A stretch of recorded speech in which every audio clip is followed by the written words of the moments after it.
Bueno, entonces estamos en estos momentos haciendo como retomando la lectura que llevan algunos estudiantes. Laura Londoño ya nos plantea que va en el capítulo de los problemas sociales de Colombia, que Héctor Abad nos planteaba que son tres: la baja productividad. Producimos muy poco y lo poco que se produce se va para el extranjero. Estaba compartiéndole la experiencia del Cerrejón, de una multinacional dedicada a la explotación del carbón en La Guajira, y que cuando salieron los datos de niños que se están muriendo de hambre, que no tienen agua, muchos colombianos pensaron, y así lo hicieron ver las noticias, esas noticias amarillistas que culpan a las personas de sus fracasos y de sus dolencias y de sus precariedades.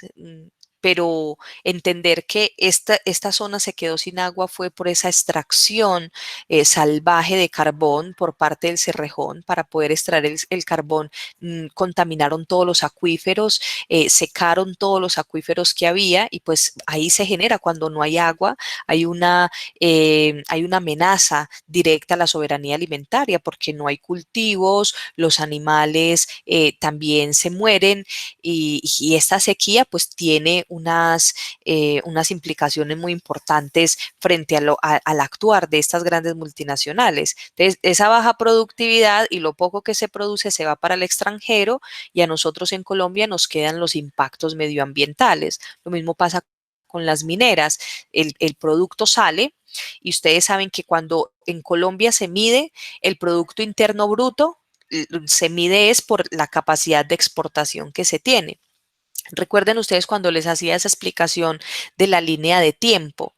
En esa explicación de la línea de tiempo, el Fondo Monetario Internacional lo que planteaba era: ustedes tienen que crecer económicamente para que se puedan desarrollar. Entonces hay esa invención del primer mundo, del segundo mundo y del tercer mundo. El primer mundo, los países europeos, los países desarrollados. Los países del segundo mundo son los de la antigua Unión Soviética, que eran los países pues socialistas, que caen con la caída del muro de Berlín, y los del tercer mundo, que son los países pues empobrecidos, donde está Colombia. Para pasar de un país a otro, de un primer mundo a un segundo o a un tercer mundo, tiene que ver con la capacidad de productividad de un país. Producto Interno Bruto se mide por las exportaciones. Cuando ingresa el presidente Duque, el actual presidente, al poder, a los pocos meses Colombia empieza a ser parte de la OCDE.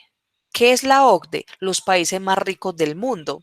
Entonces, Colombia está en los países más ricos del mundo. Claro, el Producto Interno Bruto que nosotros tenemos, nuestro Producto Interno es más alto, está punteando casi que con Brasil. ¿Qué significa Producto Interno Bruto? Las exportaciones que tenemos.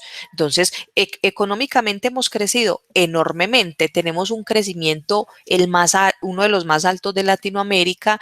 Crecemos económicamente, pero ¿qué de ese Producto Interno Bruto queda para nuestros países? De ahí, para nuestro país. De ahí es donde salen las famosas regalías.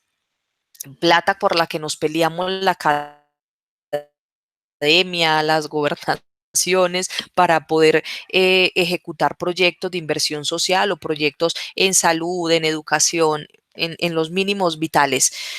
El producto se va. El Producto Interno Bruto se crece porque a partir de las exportaciones, pero esas grandes multinacionales que generan esas exportaciones nos dejan un impuesto, nos dejan una platica por todo el montón de plata que se llevan. Y esa platica es la que se llaman regalías, que además su nombre lo dice, regalitos, ¿no? Esas regalías, así lo entiendo yo, esas regalías, esos regalitos que deja toda esa producción, la verdad es que deja unos impactos medioambientales enormes. Entonces, a La Guajira le extraen todo su carbón, le dejan los acuíferos dañados, completamente secos, contaminados, pero pues les dejan plata de regalías que ni siquiera alcanza hacer un saneamiento de todo ese impacto medioambiental que genera. Entonces, baja productividad, lo poquito que se produce se lo llevan. Lo poquito que se produce se lo llevan y lo que sí se debería producir para el país, pues tiene unos niveles muy bajos. La segunda tiene que ver con la dependencia económica. Nosotros dependemos 100% de Estados Unidos. Miren ustedes esas noticias tan lamentables en la actualidad. Nuestro embajador en Estados Unidos haciendo campaña política, nuestros senadores haciendo campañas políticas en Estados Unidos. Miren ustedes la injerencia que hay tan importante. Ustedes saben que el proceso jurídico por el que pasó el expresidente Álvaro Uribe Vélez tuvo injerencia de Estados Unidos. Se pagó un platal para en Estados Unidos. No estoy diciendo cosas que además dicen las noticias y lo que dicen las noticias pues seguramente es muy mínimo a lo que están haciendo, pero en la noticia salió tranquilamente que el expresidente Álvaro Uribe Vélez pagó un platal para que en Estados Unidos le hicieran campaña a su buen nombre. Y ahorita pues ya les están devolviendo esa política del buen nombre, haciendo esa campaña para las presidenciales que se vienen ahorita para Estados Unidos. Entonces, esa dependencia económica que nosotros tenemos de Estados Unidos es terrible. Y no solo la dependencia económica, sino la dependencia cultural. Nosotros somos felices utilizando americanino, Levi's, eh, comida chatarra, ¿sí? Porque pues es que esa es la dependencia también cultural. Estados Unidos nos tiene permeados la cosa más impresionante con la compra de nuestras propias empresas y es esa dependencia económica y cultural uno de los problemas más grandes que tiene Colombia. Y el tercero es la distribución inequitativa de las tierras. Hay un coeficiente que es el coeficiente de Gini. En ese coeficiente de Gini les permite a ustedes mirar la desigualdad que hay en los países. Colombia es uno de los países más desiguales del mundo porque tiene un coeficiente de Gini altísimo que mide la repartición de la tierra. Aquí tenemos muchísima gente con muy poquitita tierra y tenemos muy poquitica gente con muchísima tierra. Tenemos grandes testaferros, perdón, testaferros no valga el lapsus, grandes terratenientes que tienen miles y miles de hectáreas sin producir además porque la tienen es para grandes, para pasto, para la alimentación de animales y tenemos muy poquitas familias, tenemos muchas familias que viven en muy poquitos territorios. Entonces, esos son los tres problemas fundamentales que identifica Héctor Abad en ese capítulo. Los invito para que lo sigan leyendo. Ya la compañera Laura Londoño les está haciendo un abrebocas de ese texto y bueno, esa es como un poquito la reflexión suscitada a partir de ese capítulo. ¿Alguien más ha podido leer el texto? Profe, tenía, pues ese último, el de la repartición de riquezas, va muy con lo de la reforma agraria, ¿cierto? Que lo exponían al principio del libro. Sí, señora. Eh, creo que es más adelante del texto, Moni Velart, ellos, creo que así se Es al pronuncia, principio. sí, al principio, ok, plantean cómo debe ser esa reforma agraria y plantean que en Antioquia se intentó hacer. Recuerden cuando yo les hacía esa línea de tiempo. Cuando yo les hacía esa línea de tiempo en 1954 ya el Fondo Monetario estaba creado y estaban planteándose esa estructura, crezcan económicamente. Hay un texto bellísimo que es de Arturo Escobar que se llama así, La invención del tercer mundo. Entonces, él dice que el Fondo Monetario y todo esta parafernalia mundial económica se crean el concepto del tercer mundo, es una creación, se lo montan y se lo diseñan de tal manera que estos países del primer mundo empiezan a decir, oiga, ustedes campesinos, indios, negros, mulatos, colombianitos, eh, ustedes no saben producir, ustedes están desaprovechando esos recursos que tienen. Arranquen a ver a producir. Entonces ahí es donde y produzcan y crezcan económicamente. Y crecer económicamente significa pues que se tienen que parecer a nosotros y el concepto de desarrollo en la década de los 50 se entiende como eso, crezca económicamente. Ya luego en la década del 80 en la década de los 80, Manfred Max Neef empieza a plantear, no, es que tenemos que crecer a escala humana y el desarrollo tiene que ser entendido a escala humana, no solamente crecer económicamente, porque vea, crecemos económicamente, pero las desigualdades siguen, no crecemos a nivel de educación. Entonces, en esa época de creación del Fondo Monetario Internacional, se empieza a plantear esto, ¿no? Pues que el que tiene plata que explote las tierras. Y ahí es cuando surgen las guerrillas en el país. El lema de las guerrillas en el país era tierra para quien la trabaja. Así surgieron las guerrillas. Así surgieron estos campesinos que se armaron porque decían, ¿cómo va a ser eso que nosotros trabajamos la tierra, pero esta tierra es de un terrateniente? Nada, vamos a robarle esa tierra y que esa tierra sea para nosotros. Y entonces empezaron el lema de las guerrillas en la década de los 60 era ese, reforma agraria. ¿Y qué significa una reforma agraria? Y que ustedes lo van a poder ver en el proceso de paz. En el proceso de paz hubo 6 puntos y uno de esos puntos era la reforma agraria. ¿Qué significaba la reforma agraria? Hombre, tenemos que hacer titulaciones. Hay campesinos, indígenas, negros, mulatos que llevan años, décadas viviendo en un territorio y no tienen escritura de esos territorios. Entonces necesitamos que se haga la oficialización de que esos terrenos son de ellos. Entonces terrenos que el gobierno tenía como baldíos, terrenos baldíos, es que al parecer no había nadie, pero usted va a ver y allá hay un montón de gente, territorios que empezaron con invasiones. Entonces en la reforma agraria dijeron, no, a esa gente le tienen que dar esa propiedad por posesión se la tienen que entregar a la gente. Entonces la reforma agraria tenía que ver con eso.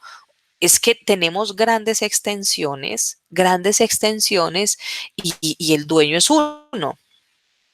Por ejemplo, cuando ustedes van hacia el norte de Antioquia, cuando ustedes llegan antes de ir a Yarumal, esa entrada de Yarumal, de ahí hasta casi San José de la Montaña es una finca del expresidente Álvaro Uribe Vélez, grandes hectáreas, o sea, estamos hablando de extensiones inmensas de terrenos enormes. Esta es solo una finca de las que él tiene, pero no solamente el expresidente Álvaro Uribe, también Santos. Santos tiene unas extensiones de tierra enormes. Pastrana, Samper, Gaviria, toda esa gente, todos los que han sido presidentes en este país, como que la presidencia por obra del Espíritu Santo y obra de magia y hechicería se llenan de tierras. El grupo Santo Domingo, el grupo Puyana, todos estos grandes grupos tienen unas tierras inmensas, tienen un montón de tierras. Y va usted a ver el colombiano promedio y tienen un pedacito de tierra. ¿Sí? Entonces, ahí es donde se plantea, ¿no? Reforma agraria. Acá se tiene que plantear una reforma agraria. El que más tiene, que pague. O sea, si usted va a tener grandes extensiones, pague más impuestos. Y ahí es donde vienen esas discusiones, que se está pidiendo que el expresidente Álvaro Uribe, que los expresidentes hagan públicas sus declaraciones de renta, que las hagan públicas. Ustedes han visto que ha sido imposible que el expresidente haga una publicación de esto. La hizo el año pasado, donde planteó, yo creo que ni siquiera la quinta parte de lo que tiene, ¿sí? Y se sugirió eso. Entonces, la ley anticorrupción, que era lo que estaba buscando, la ley anticorrupción que no pasamos el umbral y que en el Congreso la tumbaron, pues tenía que ver con eso. Hombre, el que más tiene, pues que pague y que declare qué es lo que tiene. ¿Sí? ¿Alguna otra pregunta, una reflexión frente al texto que están revisando? Muy bien, Laura. Yo espero que te sigas disfrutando ese texto.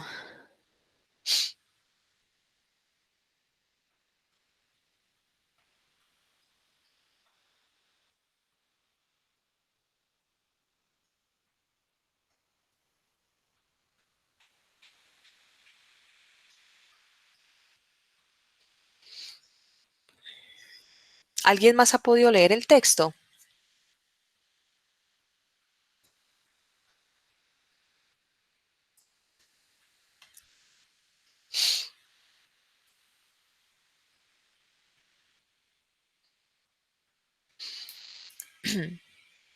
Bueno, yo no me preocupo por el silencio. La verdad es que esta virtualidad es muy maluca porque Cuando uno los tiene en la presencialidad, uno en los ojos les ve que no han leído.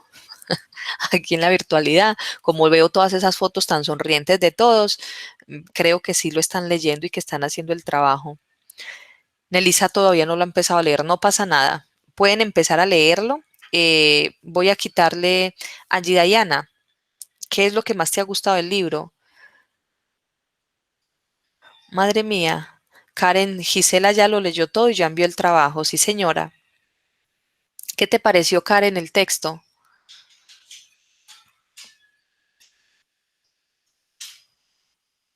Muy bien, pareció excelente.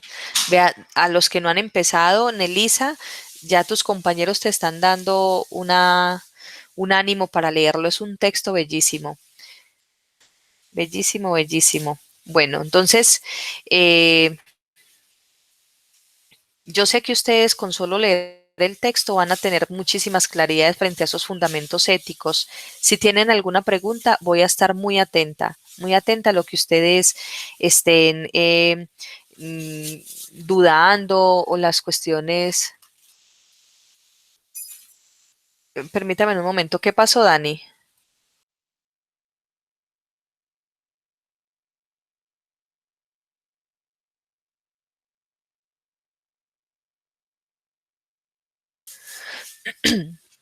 Eh, Angie Diana va en el capítulo del personal de la salud pública. Ahí van a encontrar ustedes cuál era el ideal de doctorado de salud pública. Cuando ustedes le preguntan, ¿usted qué estudia? Salud pública, ¿qué es eso? Entonces ustedes se quedan ahí como, ay, yo qué le digo a la gente que es lo que estoy estudiando. Ustedes ahí van a encontrar un perfil de qué es la salud pública, de a qué nos tenemos que dedicar nosotros, para qué sirve la salud pública, qué tipo de salud pública es la que se está pensando Héctor Abad. Y la pregunta fundamental de ese texto, ¿cuál es la máxima de las aspiraciones del ser humano? A ver, ¿quién ya lo leyó todo? Karen. Karen, ¿cuál es la máxima de las aspiraciones del ser humano?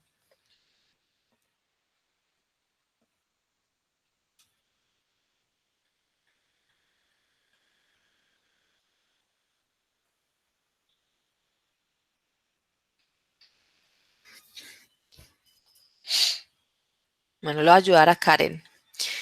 En el texto Héctor Abad dice, la máxima de las aspiraciones del ser humano es servir. Y ahí está la ética.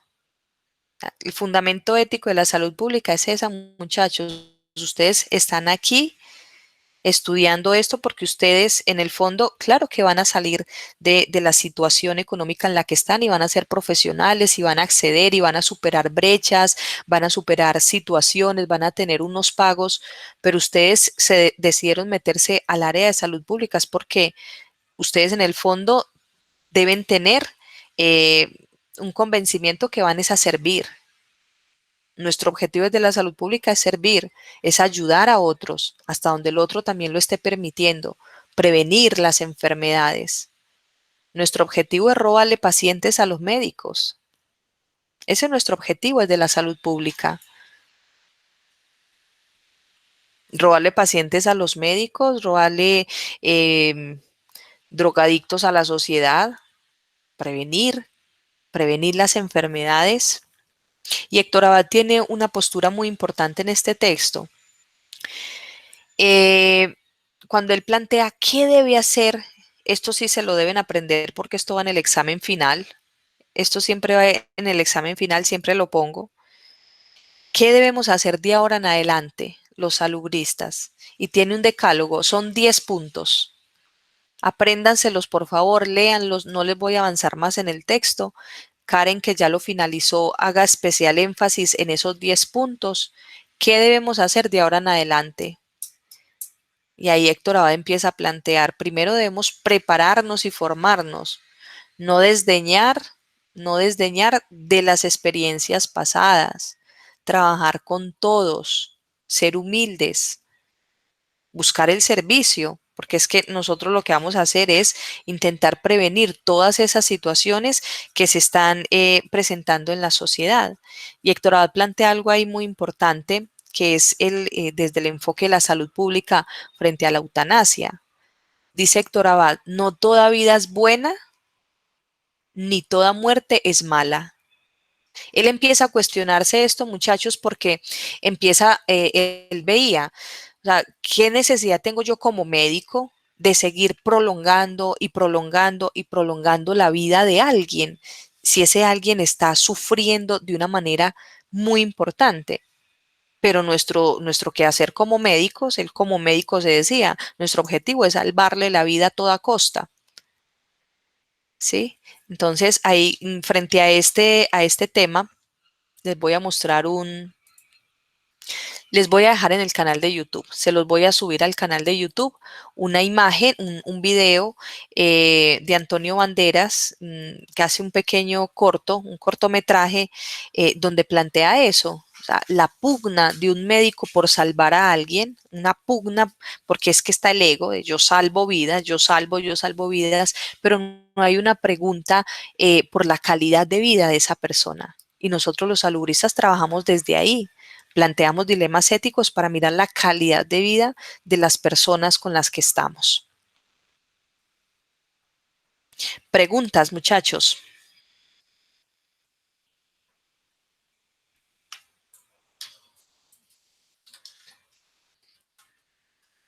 Es normal que no quieran hablar. A ver, voy a poner acá.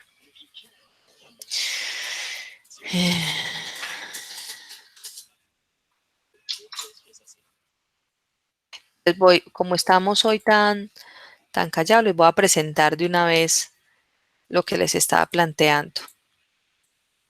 Cuando Héctor Abad dice, no toda vida es buena, ni toda muerte es mala. Miren ustedes este cortometraje.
¿Qué les pareció el video?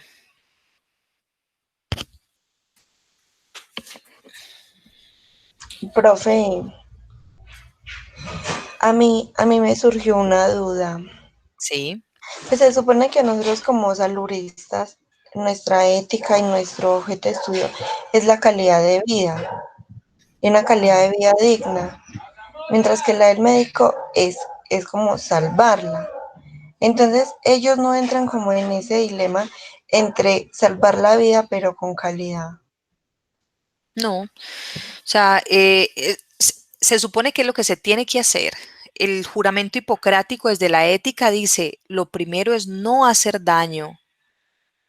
El médico no puede hacer daño, pero ahí es donde empieza a plantear que los médicos se dedican a salvar vidas sin preocuparse, sin preguntarse qué tipo de vida está llevando la persona. Por eso era donde Héctor Abad era médico y él renunció a la medicina porque él dijo, yo no quiero seguir siendo un médico que salve vidas sin preguntarse por la calidad de vida. Y él decidió volverse salubrista, fue por eso, porque él dijo, nosotros los salubristas nos preocupamos por la calidad de vida de las personas. Por eso nosotros en la salud pública planteamos debates frente a la eutanasia, por ejemplo, frente a la calidad de vida, porque hay muchas cosas que interfieren en esa calidad de la vida. ¿Sí? Entonces, acá lo que se está planteando es el médico tiene unos egos y el ego es, pues yo tengo que salvar vidas a diestra y siniestra, sin preocuparme por esa calidad de vida del sujeto. Y ese, en el texto, Héctor Abad hace esa crítica. Y él dice, nosotros los médicos nos dedicamos a salvar vidas sin preocuparnos y sin preguntarnos por la calidad de vida de esas personas. Y ahí es donde él plantea, la salud pública tiene que preguntarse por la calidad de vida de las personas. Y esa es una diferencia enorme entre la salud pública y la medicina. Algún día estaba yo en una clase en Río Negro, estaba con los estudiantes y llegaron otros estudiantes para hacerles una encuesta. Me dijeron, profe, ¿usted con qué curso está? Y yo les dije, yo estoy con los médicos preventivos. Y decía, ay, profe, nosotros no sabíamos que aquí había medicina. Y yo sí, estos son los médicos preventivos porque estos estudiantes de salud pública lo que hacen es robarle pacientes a los médicos. Y Héctor Abad en su texto es muy, muy radical diciendo, ha salvado muchas más vidas la medicina preventiva que la medicina curativa. Se ha salvado mucha más gente con evaluaciones epidemiológicas que con la medicina curativa. A la muestra un botón con la pandemia. ¿Qué salva más vidas? El que hacer desde la salud pública, desde la prevención, desde el aislamiento, desde todo lo que tenemos que hacer o desde la medicina curativa. Cuando una persona tiene el COVID y tiene unas comorbilidades, el COVID hace que esta persona fallezca. ¿Qué tenemos que hacer? Evitar que la persona se contagie. Y eso es lo que hace la salud pública, prevenir. Y en el texto, Héctor Abad lo deja muy claro en esos puntos que debemos hacer. Y miren ustedes el video que yo les comparto. En ese video hay una pugna entre la muerte, que es el ciclo de vida de una persona. Yo siempre cuando veo este video les comparto también a los estudiantes una experiencia propia. Mi abuela falleció hace 3 años. Ella presentaba todas las comorbilidades digamos, posibles para que ella falleciera. Era obesa, tenía hipertensión, tenía diabetes, tenía ya un proceso de envejecimiento, tenía 75 años, si no estoy mal, y estaba postrada en la cama, porque por su obesidad, pues ella no podía moverse. Le hicieron exámenes, le hicieron análisis, y finalmente determinaron que había que ponerle un marcapasos. Entonces los médicos dijeron hay que ponerle un marcapasos. Yo hablé con mi familia, le dije a mi mamá, le dije a mi tía, le dije, mamá, no le hagan eso a mi abuela ya está en un proceso de vida que ya cumplió sus objetivos, ya tuvo la vida que deseó, rodeada de sus hijos, no la lleven a un hospital porque va a morir en un hospital. Que no vamos a poder estar acompañándola. Y entonces lo primero que dijeron es a Sandra, claro, es que sus profesores de la Universidad de Antioquia son locos, tan inhumana, vea que está diciendo que es mejor que la abuela se muera, que ponerle un marcapasos. Y yo les explicaba, todo el funcionamiento del cuerpo de mi abuela va a ir cediendo, se van a parar los músculos, se van a parar unos órganos vitales, y si ese marcapasos sigue mandándole impulsos, ella va a penar mucho. Entonces, es mejor que tenga un proceso de muerte acompañada de sus familiares y que no sufra. Entonces yo pasé como mala, que no cree en Dios, que Dios es el único dador de vida, y yo les decía, precisamente por eso, si Dios es el único dador de vida, ya la vida de mi abuela está acabando, ¿para qué la van a llevar donde un médico a que le prolongue la vida? Entonces pasé yo por la maluca pues de la familia que no tenía sentimientos. Y así pasó, la sometieron a una cirugía, estuvo 3 meses muy bien y a los 3 meses empezó su cuerpo a tener tener ya el proceso de envejecimiento y de muerte. Se le empezaban a morir algunos órganos y mi abuela penó muchísimo porque ya no tenía cómo funcionar, pero ese marcapaso seguía mandándole impulsos y ya había un vegetal, una persona en estado vegetal y eso le seguía mandando impulsos. Y eso es lo que nosotros en la salud pública nos tenemos que empezar a preguntar. Ahí es cuando este ejemplo a mí me sirve mucho para explicar lo que dice Héctor Abad en su texto. No toda vida es buena, ni no toda muerte es mala. Y nosotros como salubristas lo que tenemos que hacer es mirar la calidad de vida de las personas. ¿Alguna pregunta, muchachos, muchachas, chicos y chicas?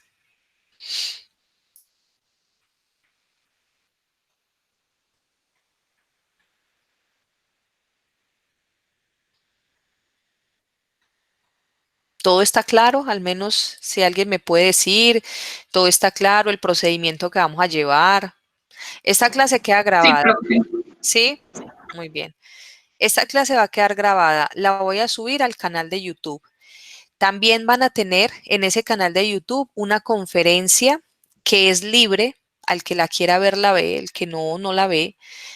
Les sugiero que la vean. Es una conferencia del doctor Andrés Aguirre.